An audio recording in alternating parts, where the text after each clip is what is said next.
말씀 함께 나누겠습니다. 욥기 1장 1절부터 5절, 13절부터 22절까지의 말씀을 함께 나누겠습니다. 욥기 1장 1절부터 5절까지의 말씀, 구약성경 761면증에 있는 말씀입니다.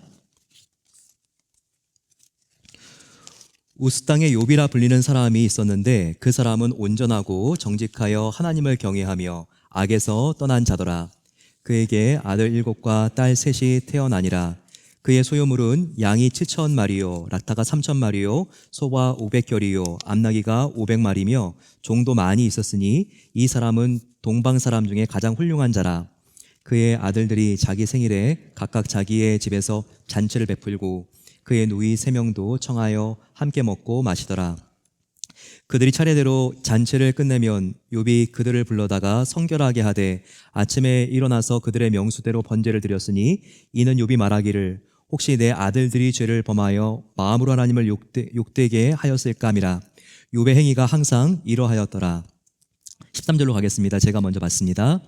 하루는 욥의 자녀들이 그 맏아들의 집에서 음식을 먹으며 포도주를 마실 때 사환이 욥에게 와서 이르되 소는 밭을 갈고 나귀는 그 곁에서 풀을 먹는데 스바 사람이 갑자기 이르러 그것들을 빼앗고 칼로 종들을 죽였나이다. 나만 홀로 피하였으므로 주인께 아래로 왔나이다. 그가 아직 말하는 동안에 또 한 사람이 와서 아뢰되 하나님의 불이 하늘에서 떨어져서 양과 종들을 살라버렸나이다. 나만 홀로 피하였으므로 주인께 아래로 왔나이다. 그가 아직 말하는 동안에 또 한 사람이 와서 아뢰되 갈디아 사람이 새 무리를 지어 갑자기 낙타에게 달려들어 그것을 빼앗으며 칼로 종들을 죽였나이다. 나만 홀로 피하였으므로 주인께 아래로 왔나이다. 그가 아직 말하는 동안에 또 한 사람이 와서 아뢰되 주인의 자녀들이 그들의 맏아들의 집에서 음식을 먹으며 포도주를 마시는데 거친 들에서 큰 바람이 와서 집 네모퉁이를 치매 그 청년들 위에 무너짐으로 그들이 죽었나이다. 나만 홀로 피하였으므로 주인께 아래로 왔나이다 한지라. 욥이 일어나 겉옷을 찢고 머리털을 밀고 땅에 엎드려 예배하며 이르되 내가 모태에서 알몸으로 나와 싸운즉 또한 알몸이 그리로 돌아올지라. 주신 이도 여호와시요 거두신 이도 여호와시오니 여호와의 이름이 찬송을 받으실지니이다 하고 이 모든 일에 욥이 범죄하지 아니하고 하나님을 향하여 원망하지 아니하니라. 아멘. 세계적인 복음주의 작가 중에서 필립 얀시가 있습니다. 특별히 고난에 대한 많은 책들을 써서 독자들에게 영감을 준 작가입니다. 그가 쓴 책 중에서 Disappointment with God, 나는 하나님께 실망했습니다. 그리고 또 대표적인 저서 내가 괴로울 때 하나님은 어디 계셨습니까? 마치 좀 당돌한 것 같지만 이와 같은 책을 통해서 많은 사람들에게 기독교적인 고난의 의미에 대하여 설명을 했습니다. 그는 이 책에서 많은 크리스찬들하고 인터뷰를 했다고 설명하고 있습니다. 그런데 의외로 놀라운 사실이 있었습니다. 바로 그것은 고난을 통해서 상당수의 크리스찬들이 하나님과 멀어지고 심지어 신앙으로부터 떠나는 일들도 많이 발생했다는 것을 알게 되었습니다. 하지만 다른 경우도 있었습니다. 오히려 이 고난을 통해서 하나님을 인격적으로 만나고 신앙이 비약적으로 성장할 수 있는 계기를 마련한 크리스찬들도 있었습니다. 저도 그간 목회를 하면서 보게 되면 고난을 만났을 때 둘 중에 한 길을 선택하는 것 같습니다. 제가 작년에 잠시 한국에 다녀왔습니다. 20년 만에 만난 성도님들이 계셨는데요. 20년 전에 정말 큰 고난을 당했던 성도님들이 지금 이렇게 두 길 중에 한 길을 걷고 있는 것을 제가 발견할 수 있었습니다. 제가 처음에 목회를 할 때에는 주일학교에서 전도사로 섬겼습니다. 그때 4년밖에 섬기지 않았는데도 선생님들 속에서 굉장히 어려운 일을 당하신 분들이 계셨습니다. 한 성도님은 30대 초반의 나이인데 근데 갑작스럽게 남편이 이 세상을 떠나게 되었습니다. 그런데 딸과 두 아들을 길러가면서 그때만 해도 양평에서 성남까지 1시간 거리를 운전해서 정말 자녀들을 위해서 남편이 이렇게 이 세상을 떠났는데도 헌신했던 분이 계셨어요. 20년 만에 제가 그분이 참 어떻게 되었는지 궁금했는데 참 어려운 사업을 일구면서 그 자녀들을 믿음 안에서 키워내는 모습들이 지금도 참 제 마음이 따뜻해지고, 그리고 믿음 안에서 이분이 승리하고 있구나, 이것을 느낄 수가 있었습니다. 선생님들 중에서는 그때 교회 근처에서 세탁소를 하고 계신 분도 계셨습니다. 그런데 배달 오면서 갑작스럽게 큰 사고가 일어나서 30대 중반에 이분도 여성분이었는데 다리를 절단하게 되는 그런 너무나 안타까운 일이 있었습니다. 분당 차병원에서 9시간 넘게 수술을 하는데, 그때 수술 대기실에서 다른 선생님들과 함께 간절히 기도했던 그 시간이 지금도 생생합니다. 하지만 오히려 이 고난을 통해서 이 가정은 더욱더 회복되었습니다. 그때만 해도 가정 불화가 있었던 가정이었는데, 오히려 그 가족들이 어머니의 잃은 다리의 역할을 지금은 하고 있는 것을 보았습니다. 더욱더 사랑 안에서 하나가 되었고, 아들은 또 전도사가 되어서 교회 학교를 열심히 섬기고 있는 모습을 보면서 하나님이 이렇게 정말 그때는 너무나 절망적인 가정이었는데 회복시키셨구나. 그리고 그 귀해진 믿음을 보면서 오히려 이런 어려움이 이런 가정에게는 더욱더 믿음이 자랄 수 있는 디딤돌이 되었구나, 이것을 깨닫게 되었습니다. 우리가 함께 읽었던 이 욥기는 고난에 대하여 성경에서 가장 자세하게 알려주고 있는 책입니다. 우리가 어떻게 해야지 이 고난 때문에 하나님을 원망하고 떠나가는 것이 아니라 욥이 보여준 모범대로 우리가 하나님께 더욱더 가까이 갈 수 있는, 고난이 하나님과 인격적인 연합을 이루고 우리의 믿음이 자랄 수 있는 촉매가 될 수 있는지, 이것을 우리에게 보여주는 참 소중한 책이라고 할 수 있습니다. 세상을 다 찾아본다 할지라도 이 욥보다 더 큰 고난을 당한 사람이 있을까요? 상상할 수 없는 고난을 욥은 한순간에 당하게 됩니다. 모든 것을 한순간에 다 잃어버렸죠. 도적들이 와서 자기의 소유, 종들, 그리고 가축들을 다 약탈해 갔습니다. 이만큼 자산을 모으는데 얼마나 많은 그가 시간과 노력을 기울였을까요? 하지만 한순간에 이 재산이 다 날아가게 되었을 때 얼마나 그는 허무하고 허탈했을까요? 곧이어 더 감당할 수 없는 소식이 전해집니다. 이번에는 자녀들의 사망 소식입니다. 갑자기 폭풍이 몰아친 이 상황 속에서 한 곳에 모여있던 자녀들은 다 몰살되고 맙니다. 자녀는 눈에 넣어도 아프지 않을 만큼 모든 사람에게 보물 같은 존재죠. 그래서 자녀는 죽었을 때 우리가 땅에 묻는 것이 아니라 우리의 가슴에 묻는다고 하지 않습니까? 그런데 한 명도 아니고 10명 모두가 한꺼번에 죽은 것입니다. 견딜 수 없는 슬픔이죠. 얼마나 욥이 정말 막연자실했을 것입니까? 그뿐이 아니죠. 건강을 잃습니다. 온몸에 정수리부터 발끝까지 종기가 납니다. 상처 부위가 가려워서 모든 그릇 조각들을 가지고 와서 그 조각들로, 파편들로 몸을 가져와 긁습니다. 나체의 몸에는 물집이 생기고, 그리고 또 진물이 흐르면서 피범벅이 되고 맙니다. 마지막 남은 것은 아내였습니다. 모든 것을 잃은 다음에도 아내 따뜻한 한마디면 다시 한번 일어날 수 있는 용기가 생기지 않을까요? 하지만 아내는 욥을 저주해버립니다. 그것도 욥이 가장 아끼고 소중하게 여기는 하나님의 이름으로 그 남편을 저주합니다. 이 지경이 되었으니 너가 믿는 하나님 욕하고 자살하라고 그렇게 말하고 뒤를 돌아보지도 않고 욥을 버리고 떠나갑니다. 정말 욥은 인간이 당할 수 있는 모든 고난을 다 겪은 사람입니다. 인간에게 가장 소중한 의미이고 존재의 이유인 가족, 건강, 소유, 재산, 모든 것을 잃어버렸습니다. 생명을 제외한 모든 것을 상실해버렸어요. 정말 빨리 죽고 싶은 마음이 욥에게 들지 않았겠습니까? 이와 같은 욥의 이야기를 들으시면서 어떤 생각이 드십니까? 요즘 내가 당하고 있는 고난이 있다면 한번 나의 고난의 사이즈와 욥이 당하고 있는 그 고난의 사이즈를 비교해보고 싶은 생각이 있지 않습니까? 요즘 가정에 어려운 문제가 있습니까?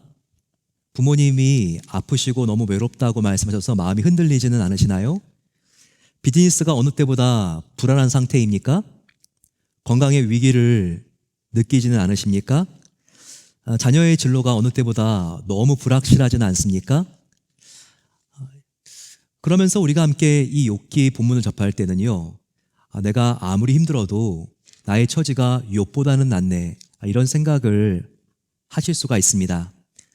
맞습니다. 우리가 아무리 힘들다 할지라도 욥보다는 지금 상황이 나은 것입니다.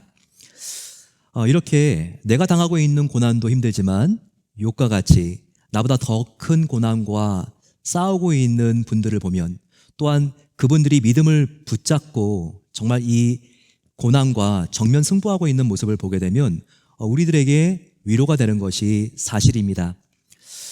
우리와 비교가 되지 않을 정도로 나의 고난이 언덕 정도라면 정말 높은 산 봉우리와 같은 이 고난을 믿음을 가지고 하나님과 함께 극복하고 있는 분들을 바라본다면, 이 사람들도 이 고난을 주님과 함께 이겼는데 나도 이길 수 있겠구나, 이와 같은 희망이 생기게 되는 것입니다.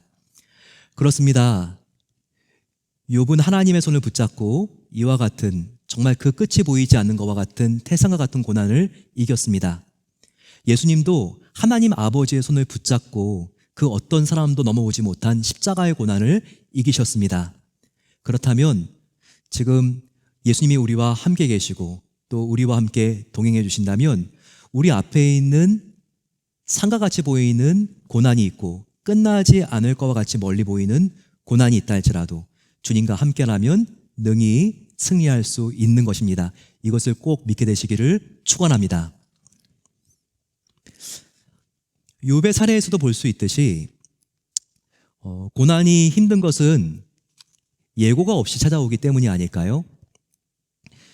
욥이 어떻게 한순간에 도적대가 와서 자기의 재산들을 다 약탈해 갈 것을 알았을까요?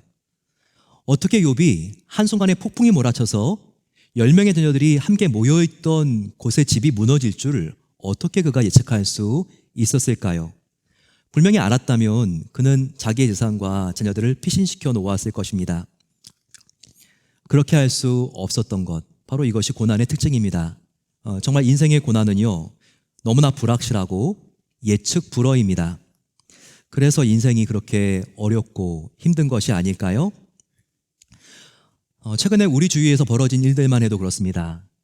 정말 1년 만에 30만 명이 넘는 군인과 민간인들이 함께 생명을 빼앗기는 우크라이나 전쟁, 발발 하루 전만 해도 누구도 알지 못했습니다. 또 그 누가 지난 2월 6일 새벽 4시 17분에 튀르키예와 시리아 국경 지역에 진도 7.8의 대진이 일어날 줄 알았을까요? 그 누가 이 지진으로 5만 명이 넘는 사람들이 생명을 잃을 줄 누가 알았을까요?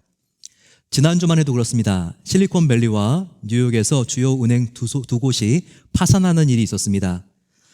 하루 전만 해도 그 어떤 고객도 예측하지 못한 사고였죠. 그렇기 때문에 그 많은 고객들이 이 소식을 듣자마자 비가 오는 대로 비를 맞으면서 예금을 한 푼이라도 잃을까 봐 은행으로 달려가는 뱅크런 사태가 일어난 것이 아니겠습니까? 인생의 고난은 이와 같은 것입니다. 누가 갑자기 퇴근길에 나의 그 소중한 남편이 교통사고로 목숨을 잃을 줄 알았겠습니까? 누가 갑자기 아내가 이혼을 통보할 만큼 그렇게 마음이 상했었다는 것을 알겠습니까? 누가 갑자기 건강검진 이후에 의사의 연락이 오기 전까지 내 몸에 손을 쓰기 힘들 만큼 심각한 암이 자라고 있다는 사실을 알 수가 있었겠습니까? 욥의 시대나 지금 몇천 년이 지났지만 우리의 시대나 고난은 고난인 것입니다. 고난은 결코 가볍지가 않고 만만하지가 않아요. 내가 내 힘으로는 도저히 예측할 수 없고 쉽게 해결할 수 없고 컨트롤할 수 없고 통제할 수 없는 것이 바로 고난입니다. 그렇지 않으면 고난이 아닌 것이죠. 그런데 그럴 수 없는 고난이, 우리가 어떻게 통제할 수 없는 고난이 우리의 삶 속에 몰아닥치게 됩니다. 그래서 현대인들도 욥이 당한 것과 같이 고난을 당하게 되면 가슴이 철렁하는 겁니다. 정말 염려와 근심과 공포가 몰려와서 이 고난 앞에서 잠이 오지 않고 밥이 넘어가지 않고 그리고 심지어 삶을 포기하고 싶은 이 지경까지 이르게 되는 것입니다. 하지만 고난을 당했을 때 욥이 가장 힘들었던 이유는 바로 그 이유가 아니었습니다. 몸이 너무 힘들어서 사람들 앞에서 내가 너무 초라하게 보여서 바로 그런 이유가 아니었어요. 결정적인 가장 중요한 이유는 왜 이와 같은 고난이 하필이면 다른 사람도 아니고 나에게 찾아왔을까? 바로 이 고난의 이유에 대하여 솔직히 해답이 나지 않았기 때문입니다. 나는 아무리 돌아봐도 남들보다 특별히 더 잘못한 것도 없는 것 같은데, 나는 죄를 짓지도 않았는데 왜 이렇게 어려운 일이 하필이면 나에게 생겼을까? 이와 같은 고난의 이유, 그 원인이 찾아지지가 않았습니다. 이게 가장 욥이 힘들었던 이유였어요. 그래서 반대로 고난이 해석이 되면 이 고난이 주는 부정적이고 파괴적인 힘은 사라지게 된다는 거예요.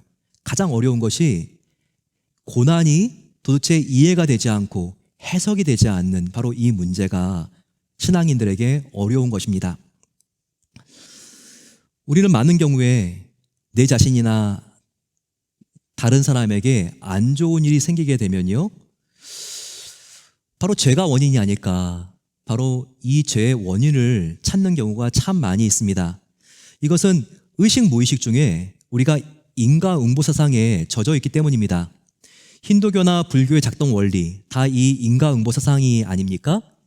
인과응보사상이 무엇인가요? 바로 그것은 내세나 과거에 내가 지은 죄가 현재 내가 겪고 있는 이 고통의 원인이라고 하는 것입니다.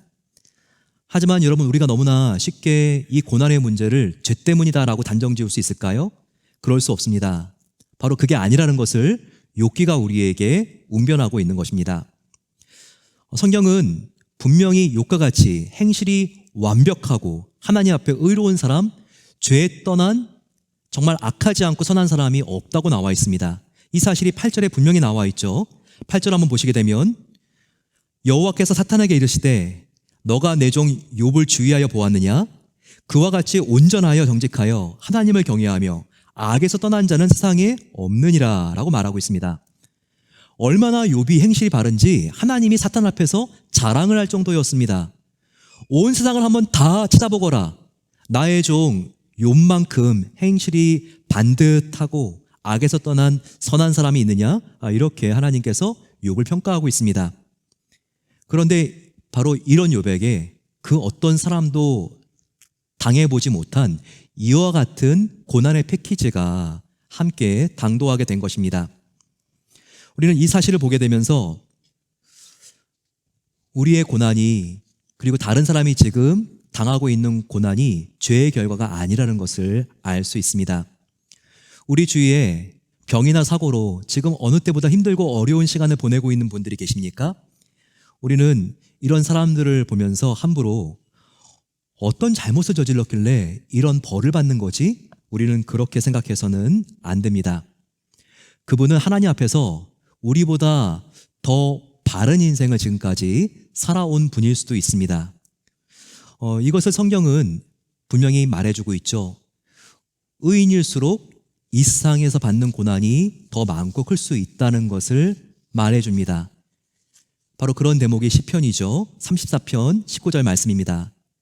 의인은 고난이 많으나 여호와께서 그의 모든 고난에서 건지시는도다 라고 말하고 있습니다. 이 세상은 작동과 운영 원리가 하나님의 뜻과 반대로 돌아가는 경우들이 많이 있습니다. 그래서 하나님의 뜻대로 살려고 하는 의인일수록 이 세상과 부딪히는 일이 더 많이 생기고 어려움을 당하게 되기가 쉽습니다. 욥과 구약의 많은 선지자들을 보십시오. 사도행전만 보더라도 예수님의 제자들의 모습을 한번 보시기 바랍니다. 다른 먼 곳이 아니라 가까이에 있는 예수님을 보십시오. 바른 삶을 사셨는데 이 세상에서 성공한 사람들입니까? 바른 삶을 사셨는데도 이 세상에서 그 누구도 당해보지 못한 고난을 겪으신 분들 아닙니까? 따라서 저와 여러분들은 고난 중에 나의 죄가 떠오르면 회개해야 됩니다. 하지만 내가 내 자신을 돌아봐도 죄가 생각이 나지 않을 때는요, 생각을 바꿔야죠. 이 고난을 통하여 하나님께서 내가 알지 못하는 하나님의 뜻을 펼치시고 하나님의 놀라운 계획이 예정되어 있겠구나. 오히려 이 고난을 통하여 우리가 우리의 미래를 또 앞날의 결과를 기대하는 자리로 나아갈 수 있어야 합니다. 성경은 이와 같은 고난의 이중성 때문에 항상 고난을 설명할 때 다른 고난 두 가지가 있는 것을 우리에게 알려주고 있습니다. 이것을 잘 설명해주고 있는 것이 야고보서 1장이죠. 야고보서 1장을 보게 되면 시험이라는 단어를 설명하면서 이 시험의 의미를 두 가지로 함께 설명하고 있습니다. 이 두 가지를 보게 되면 야고보서가 말하고 있는 시험 첫 번째는 내 안에 있는 죄, 내 안에 있는 욕심에 이끌려 우리가 사탄의 유혹 가운데 빠져들 때 생기는 인생의 문제들을 말합니다. 이런 문제는 우리가 욕심을 품지 않았으면 예방할 수 있고 줄일 수 있는 것입니다. 하지만 이런 일로 문제가 생겼다면 우리는 하나님 앞에서 자랑할 것이 아니라 회개해야죠. 왜냐하면 나의 욕심, 나의 죄 때문에 그 유혹의 바늘을 물어서 생긴 문제와 어려움이기 때문입니다. 이와 같은 나의 욕심으로 생긴 인생의 문제에 대한 특징을 야고보서 1장 13절과 15절이 우리에게 설명해 주고 있습니다. 사람이 시험, 여기서 말하는 시험은 테스트가 아니라 유혹, 템테이션이죠.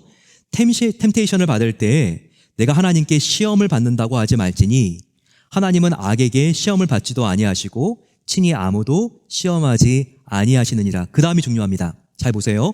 오직 각 사람이 시험을 받는 것은 자기 욕심에 끌려 미혹됨이니 욕심이 잉태하여 죄를 낳고 죄가 장성한 즉 사망을 낳느니라. 여기서 첫 번째 종류의 시험에 대하여 말하고 있습니다. 첫 번째 종류의 시험, 인생의 문제는 우리의 죄, 욕심 때문에 일어나는 문제들이라는 것이죠. 이것은 템테이션이라고 하는 말로 이 시험을 구별하지만 이 시험의 결과는 무엇입니까? 이와 같이 미혹에 이끌리게 되었을 때 저와 여러분들 하나님과 멀어지는, 더욱더 사망의 세계 가운데 빨려 들어가게 된다는 것입니다. 하지만 이런 부정적인 시험만 있는 게 아니라 야고보서를 잘 읽어보게 되면 긍정적인 의미의 시험이 있습니다. 이와 같은 시험은 사탄이 주는 유혹, 시험과 다르고 하나님이 주시는 시험입니다. 아무 죄도 없는데 의인에게도 주는 시험이죠. 왜 이와 같은 시험을 주십니까? 하나님께서는 우리의 믿음의 실력을 키우시기 위해서 이런 시험을 허락하신 하나님 마음도 아프시지만 우리에게 허락하시는 시험도 있다는 것입니다. 이와 같은 시험을 템테이션과 구별해서 이와 같은 시험을 테스트라고 하죠. 학생들도 테스트를 풀면서 이 시험을 통하여 학업 실력이 자라납니다. 성도들도 하나님께서 이와 같은 테스트를 보게 하심으로써 믿음의 실력을 더욱더 신장시켜 주시는 것입니다. 이와 같은 긍정적인 의미의 시험에 대하여 나와 있는 것이 야고보서 1장 2, 4절 말씀입니다. 내 형제들아 너희가 여러 가지 시험을 당하거든 온전히 기쁘게 여기라. 이는 너희 믿음의 시련이 인내를 만들어내는 줄 너희가 알미라. 인내를 온전히 이루라. 이는 너희로 온전하고 구비하여 조금도 부족함이 없게 하려 함이라. 우리가 죄를 짓지 않았지만 그럼에도 하나님께서 허락하시는 시련과 시험이 있다면 그것은 그 이유가 무엇입니까? 저와 여러분들을 하나님의 형상으로 다듬기 위해서 조금도 부족하지 않는 영광스러운 하나님의 형상에 이르게 하기 위해서 하나님의 마음도 아프시지만 이와 같은 시험을 우리에게 주시는 것이라는 거예요. 야고보서 1장 12절 말씀에도 이와 같은 시험에 굉장히 중요한 보상이 나와 있습니다. 시험, 테스트를 참는 자는 복이 있나니 이는 시련을 견디어낸 자가 주께서 자기를 사랑하시는 자들에게 약속하신 생명의 면류관을 얻게 하시기 위해서라고 말하고 있습니다. 그렇죠. 우리가 죄가 아니라 하나님께서 우리에게 허락하신 그 시험을 주님의 손을 붙잡고 어렵지만 통과했을 때 놀라운 상이 있습니다. 생명의 면류관이죠. 이것은 하나님과의 의로운 관계를 말합니다. 생명의 면류관, 하나님과 더욱더 친밀해지고 의로우신 그 하나님의 마음을 우리가 헤아릴 수 있는 바로 그와 같은 상급을 받게 된다는 것입니다. 정말 그래요. 우리가 믿음으로 통과하는 연단은 절대 그냥 끝나지 않습니다. 절대 하나님께서 낭비가 없게 하시고 후회가 없게 하십니다. 이와 같은 믿음의 환난은 우리의 신앙과 믿음을 연단시켜요. 그래서 우리의 믿음을 더욱더 순금과 같이 바꿔놓습니다. 우리 믿음에 더덕더덕 나도 모르게 끼어있던 의심, 하나님보다 더 사랑했던 마음들, 이와 같은 불순물들을 다 벗겨내고 바로 이와 같은 고난은 우리를 깨끗하게 연단시켜 하나님 앞에 순도 100%가 될 수 있도록 그렇게 우리를 옮겨놓는 기여를 한다는 것입니다.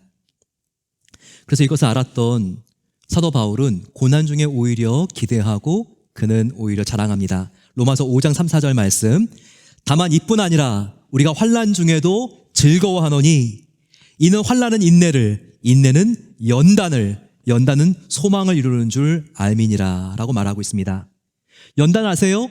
두드리는 것입니다. 더욱더 순도가 높아지기 위해서, 철이 되게 하기 위해서 두드리는 것입니다.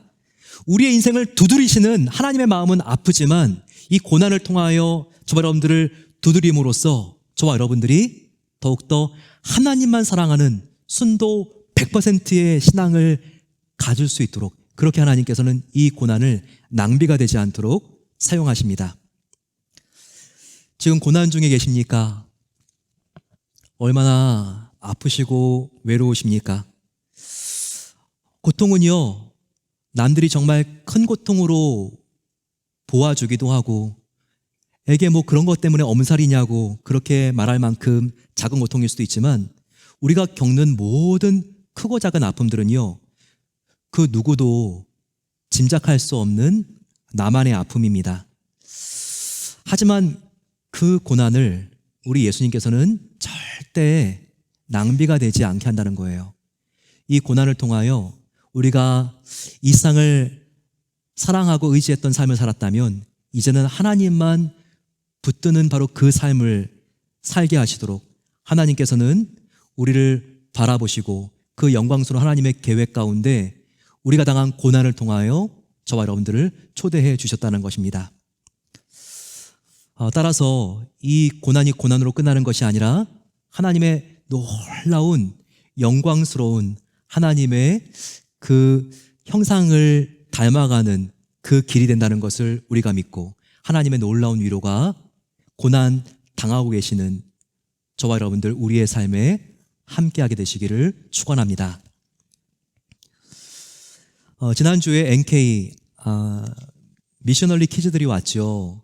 참 형제님과 자매님의 간증을 함께 들었는데 특별히 예은 자매님이라는 간증이 그분이 떠난 다음에도 많은 분들 가운데 회자가 되면서 참 마음속에 큰 감동이 되었다 이렇게 고백하시는 분들이 계십니다. 우리가 함께 간증을 들었지만 자매님은 부모님을 따라서 자기의 의지와 상관없이 아프리카 우간다에 갔습니다. 정말 10대 중반밖에 되지 않는 바로 그 나이에 얼마나 힘들고 어려운 경험들을 고백합니까? 처음 본인이 접했던 아프리카 학교의 급식은 정말 한국으로 말하면 쓰레기와 같은 모습이었다고 그렇게 말하죠.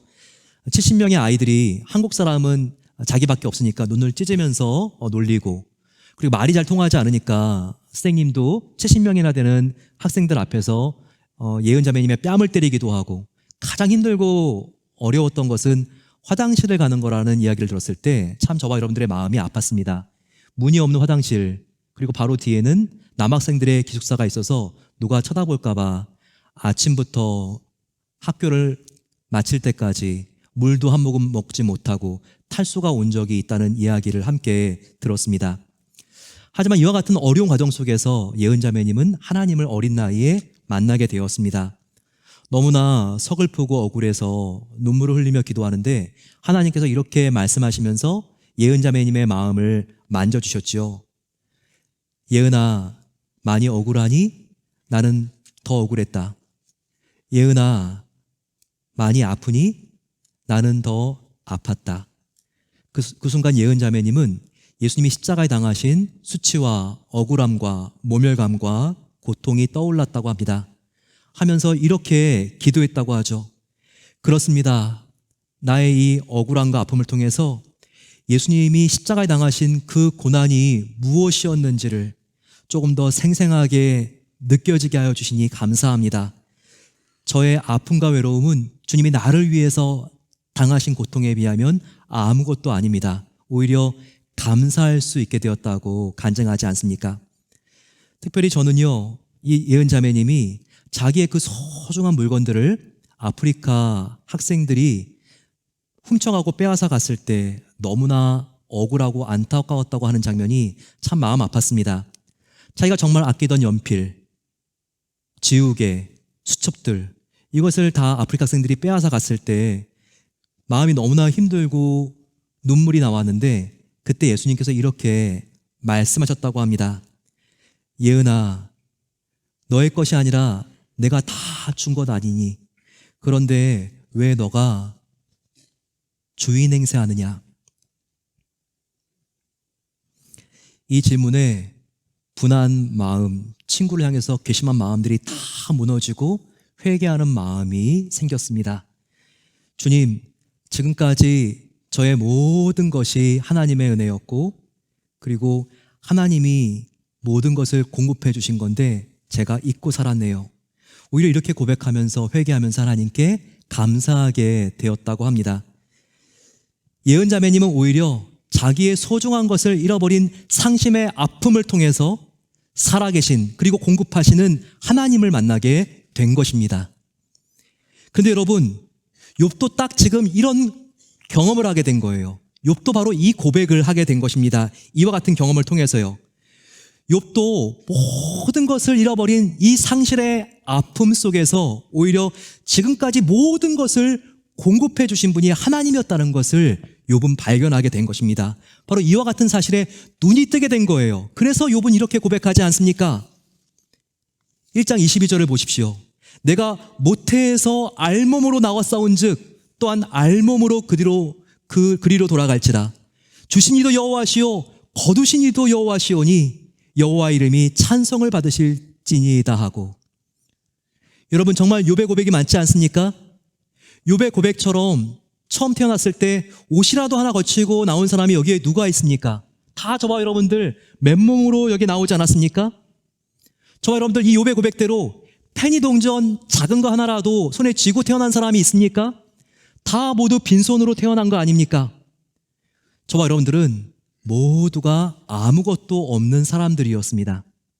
그렇다면 건강이든 물질이든 지위이든 그 어떤 것이든 다 하나님이 주셨기 때문에, 공급해 주셨기 때문에 내가 얻은 것인데 그 무엇을 잃었다고 하나님께 원망할 것이 있겠습니까?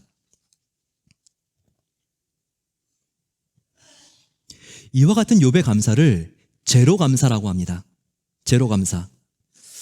본래 저와 여러분들은 제로, 아무것도 없는 상태에서 태어난, 시작한 사람들이라는 것이죠.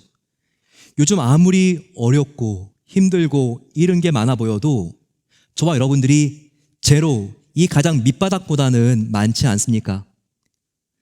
정말 그렇지 않습니까? 오늘 우리가 예배를 마치면 돌아갈 수 있는 집이 있습니다.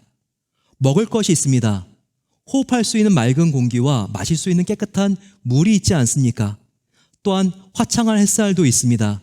그 무엇보다도 저와 여러분들의 아버지가 이 세상을 우리를 위하여 창조하시고 하나밖에 없는 아들을 아낌없이 우리를 위하여 내어주신 사랑하는 하나님이 아니십니까? 그분이 지금 내 안에 성령님으로 와 계시고, 그리고 영생과 우리의 본향인 천국이 약속되어 있는데 저와 여러분들 가운데 얼마나 감사할 것이 많습니까? 우리는 남의 복 세워보지 말고 지금 나의 복이 얼마나 많은지를 세워볼 수 있어야 합니다. 그러면 얼마나 내 안에 감사한 조건이 많은 사람들입니까? 정말 여러분들, 우리는 감사해야 돼요. 저를 한번 따라해 보실까요? 한번 따라해 보십시오. 나는 이미 받을 복 다 받은 사람입니다. 옆에 있는 분들 한번 우리 이렇게 축복해 드리면 좋겠습니다. 당신은 이미 받을 복 다 받은 사람입니다. 이것은 조금도 과장이 아니라 주 안에서 정확한 사실입니다. 저와 여러분들은 이미 받을 복 다 받은 사람이라는 것을 주님 안에서 우리가 정말 깨닫고 그 기쁨과 감사를 누릴 수 있어야 합니다. 이렇게 욥기는요, 고난이 없이는 절대 경험할 수 없는 하나님의 은혜와 사랑의 분량이 있다는 것을 알게 하는 너무나 아름다운 책입니다. 그래서 고난당했을 때 우리는 왜 하필이면 나에게 이렇게 원망하는 것이 아니라, 하나님, 정말 하나님께서 나를 통하여 앞으로 이루시려는 어떤 특별한 계획이 있습니까? 그리고 주님, 이와 같은 고난을 통하여 내가 고난 없었을 때에는 생각지도 못한 감사의 제목들을 알게 하시니 감사합니다. 오히려 하나님께 믿음으로 감사하는 자리로 나아가야 하는 것입니다. 고난을 통해서 감사하게 된 이 욥에게 하나님은 놀라운 회복을 주십니다. 특별히 이 욥기서의 마지막 42장을 보게 되면요, 모든 것을 잃었던 욥에게 어떤 회복이 오는지를 우리에게 알려주고 있습니다. 하나님께서는 욥에게 자녀와 재물과 건강, 오히려 이런 고통의 순간이 없었을 때보다 더욱더 좋은 상태로 하나님께서 회복시켜 주시는 것을 알 수 있습니다. 그냥 원상 복귀시켜주는 정도가 아니라 처음 있었던 고난 없었을 때 상태보다 훨씬 더 좋은 상태로 그렇게 회복시켜 주는 것을 우리가 알 수 있습니다. 42장 12절이 그것을 우리에게 말씀하시는데요, 욥기 42장 12절 말씀을 보게 되면 하나님께서 욥의 말년에 욥에게 처음보다 더 복을 주시더니 라고 나와 있습니다. 처음보다 더 복을 주신 것은 무엇입니까? 하나님께서 재산과 종들, 이 모든 자산들을 회복시켜 주세요. 그것도 고난이 없었을 때보다 정확히 2배를 회복시켜 주십니다. 새로운 자녀들이 태어나게 하시죠. 7명의 아들과 3명의 딸이 태어나게 하시는데 이전의 자녀들보다 훨씬 더 아름답고 준수하고 선한 그와 같은 자녀들을 하나님께서 허락해 주십니다. 하지만 우리는 지금 이와 같은 회복을 보여주고 있는 욥기 저자의 의도를 정확히 알아야 됩니다. 지금 욥기가 보여주기를 원하는 것은요, 하나님을 의지하고 하나님을 원망하지 않고 감사했던 이런 양적인 축복이 일어난 거에 대해서 지금 강조하고 있지 않습니다. 오히려 양적인 축복이 아니라 질적인 축복을 강조하고 있죠. 고난을 통과하면서 욥이 변화되어지고 욥이 받게 되는 바로 그 존재가 변화되는 축복, 바로 이것을 가장 큰 축복으로 지금 이 욥기가 묘사하고 있습니다. 정말 보게 되면 이 고난 전과 후가 욥이 완전히 달라지는 것을 보게 됩니다. 그의 존재가 완전히 변화됐어요. 어떻게 변화됩니까? 이 고난을 통과하면서 욥은요, 살아계신 그 하나님을 인격적으로 만나게 되는 체험을 하게 됩니다. 그 전까지 욥은요, 하나님에 대하여 남들로부터 들어서 알았어요. 간접적으로 알았습니다. 그는요, 하나님을 지식적으로 알았습니다. 하지만 이 고난을 통과하면서 욥은 어떻게 변화되었습니까? 그는요, 이제 하나님을 직접적으로 체험했고, 귀가 아니라 이제는 눈으로 보게 됐으며, 지식이 아니라 인격적으로 하나님을 경험하게 됩니다. 하나님과 친밀하게 인격적으로 완전히 동행하는 삶을 살게 되었다는 것이죠. 욥기 42장 5절에 욥의 이와 같은 고백이 있습니다. 내가 주께 대하여 귀로 듣기만 하였사오니 이제는 눈으로 주를 배움나이다. 인격적으로 하나님을 만나 동행하는 욥의 모습이 여기에 나타나 있습니다. 이런 의미에서 우리는 얼마나 성도의 고난이 특별한지를 알아야 됩니다. 성도의 고난은요, 이 고난이 끝이 막혀져 있는 어두운 동굴이 아닙니다. 성도의 고난은요, 오히려 내가 경험해보지 못한 영광스러운 그 주님을 만나는 끝이 열려져 있는 터널이라는 것을 알아야 돼요. 우리는 고난을 통하여 살아계신 그 하나님, 나를 안아주시고 늘 나와 동행해 주시는 그 하나님을 내가 마음만 먹고 그분을 간절히 사모하면 언제든지 만나 교제할 수 있다는 이와 같은 사실을 알게 된다는 것입니다. 또한 고난은요, 우리에게 놀라운 상을 주죠. 고난은 사명을 잉태하게 합니다. 이게 무슨 말일까요? 남이 경험해보지 못한 특별한 아픔을 남들보다 먼저 통과한 분들, 바로 그분들은요, 반드시 다른 아픈 사람들을 치유할 수 있는 그런 힐러로, 치유자로 세워지게 됩니다. 왜냐고요? 진정한 위로는요, 그 아픔을 먼저 경험한 사람이 아니면 결코 줄 수 없습니다. 마음이 진짜 아픈 사람들, 그런 경험을 하지 않은 사람이 어떤 말을 했을 때 그 말이 능력 있게 다가오지 않는 경우가 많이 있어요. 하지만 자매님, 형제님, 저도 당해보아서 그 아픔이 무엇인지 알고 있습니다. 이 말을 듣게 되면요, 그렇게 지쳐있고 마음 상한 사람이 눈이 번쩍 뜨입니다. 그러면서 그분을 바라보게 되죠. 그러면서 먼저 깊은 남도 경험해보지 못한 상처를 당한 사람은 다른 사람을 세워줄 수 있는 진정한 힐러, 바로 치유자로 거듭나게 되는 것입니다. 그렇기 때문에 여러분, 예수님이 진정한 위로자가 되어줄 수 있는 것입니다. 그렇기 때문에 예수님이 진정한 힐러, 바로 치유자가 되는 것이죠. 바로 예수님이 저와 여러분들이 당한 고통을 미리 다 경험해 보시고 미리 다 당하셨기 때문입니다. 십자가에서 버림받으시고 십자가에서 침을 맞는 그런 정말 큰 수치를 경험해 보시고 십자가에서 그 가녀린 손가발이 못 박히시고 그 십자가에서 모든 저주와 모든 사망까지도 다 받아보신 분이기 때문에 우리는 어떠한 고통을 가지고도 예수님께 나아갈 수 있는 것입니다. 이것을 히브리서 4장 15, 16절이 우리에게 강조하고 역설하고 있습니다. 우리에게 있는 대제장은 우리의 연약함을 동정하지 못하시리가 아니요 모든 일에 우리와 똑같이 시험을 받으신 이로되 죄는 없으시니라. 그러므로 긍휼하심을 받고 때를 따라 돕는 은혜를 얻기 위하여 은혜의 보좌 앞에 담대히 나아가야 할 것이니라 라고 말하고 있습니다.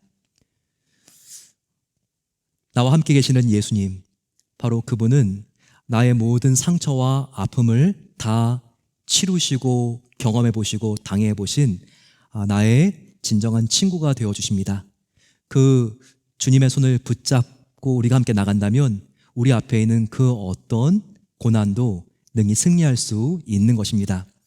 그 주님의 손을 붙잡고 앞에 있는 고난 때문에 두려워하지 마시고 내가 이 사랑하는 주님 안에 더욱더 내가 거할 때 하나님께서 이 고난을 다 극복할 수 있도록 힘을 주시고 나를 새로운 사명자로 거듭나게 하신다. 이 소망을 품게 되시기를 축원합니다. 우리 함께 일어나서 하나님 앞에 나아가 찬양하며 이 시간 기도하겠습니다.